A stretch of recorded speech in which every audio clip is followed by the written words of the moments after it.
اللہ کے نبی صلی اللہ علیہ وسلم فرمایا کرتے تھے کہ رشتوں کی بنیاد حسن بھی ہوتا ہے، مال بھی ہوتا ہے، حسب نسب بھی ہوتا ہے اور دین ہے، اور تم دین کو اہمیت دو گے تو کامیاب ہو جاؤ گے۔ فاظفر بذات الدین۔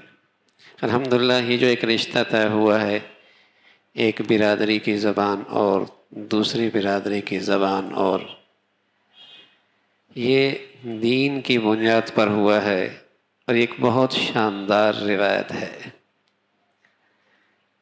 عام طور پہ اس وقت ہمارے معاشرے میں شادیوں کے بڑے مسائل ہیں۔ سچی بات ہے، بچیوں والے تو پریشان ہیں ہی، بچوں والے بھی پریشان ہیں، رشتہ نہیں مل رہا۔ اور اس کی ایک بڑی وجہ یہ ہے کہ ہمارے ہاں اپنے ہاتھوں سے بنائی ہوئی بیڑیاں بہت ہو گئیں، رکاوٹیں بہت ہو گئیں۔ یہ اسٹیٹس ہو، یہ زبان ہو، یہ برادری ہو، یہ قوم ہو، یہ یوں ہو، یہ چیزیں اتنی بڑھتی چلی گئی ہیں کہ بچیاں بسا اوقات عمریں گزار کر سر کے بال سفید کر بیٹھتی ہیں، اور نوجوان بیچارے، ان کے لیے جوانیاں بچانا مشکل ہو جاتا ہے۔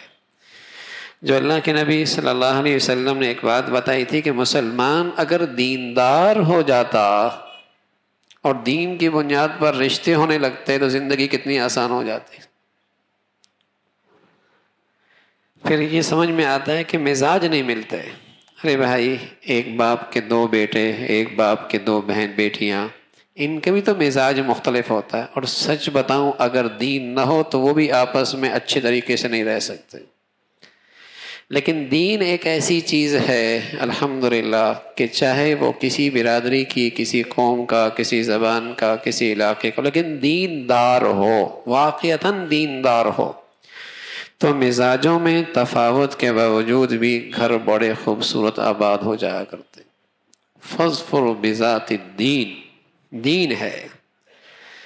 آج سب سے بڑا مسئلہ ہے کہ برادری کا ہونا چاہیے، پھر زبان کا بھی نہیں، پھر برادریوں میں پتہ نہیں کتنی برادریاں ہیں۔ اگر ایک زبان کی پتہ نہیں کتنی برادریاں ہیں، اور ایک زبان کی پتہ نہیں کتنی برادریاں ہیں، پنجابی ہے تو اس کی پتہ نہیں کتنی برادریاں، میمن ہے تو پتہ نہیں اس کے یہاں کتنی برادریاں، پٹھان ہے تو اس کے یہاں کتنی برادریاں، خود ہی اپنے لیے مسائل کھڑے کر دیے۔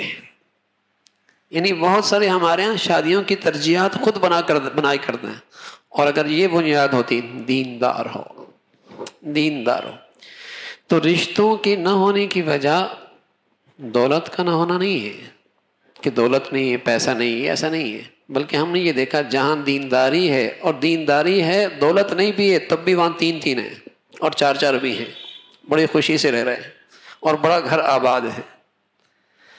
تو مسئلہ دولت نہیں ہے کہ خوشحالی نہیں ہے، فراوانی نہیں ہے، اس لیے رشتے نہیں ہوتے۔ سچ یہ ہے کہ معاشرے سے چونکہ دین نکلا، دین کی اہمیت نکلی، دین زندگی میں ترجیح نہ رہا، دین زندگی میں ترجیح نہ رہا، رشتے ناتوں کا، تعلقات کا، ملنے جلنے کا دین قابل ترجیح نہ رہا، اس لیے مسائل کھڑے ہو گئے۔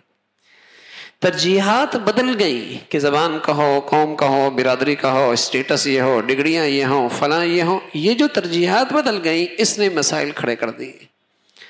اور اگر دین ترجیح ہوتا ہمارے معاشرے میں کہ دین ترجیح ہے تو یہ چیزیں بہت آسانی سے حل ہو جاتی تھی۔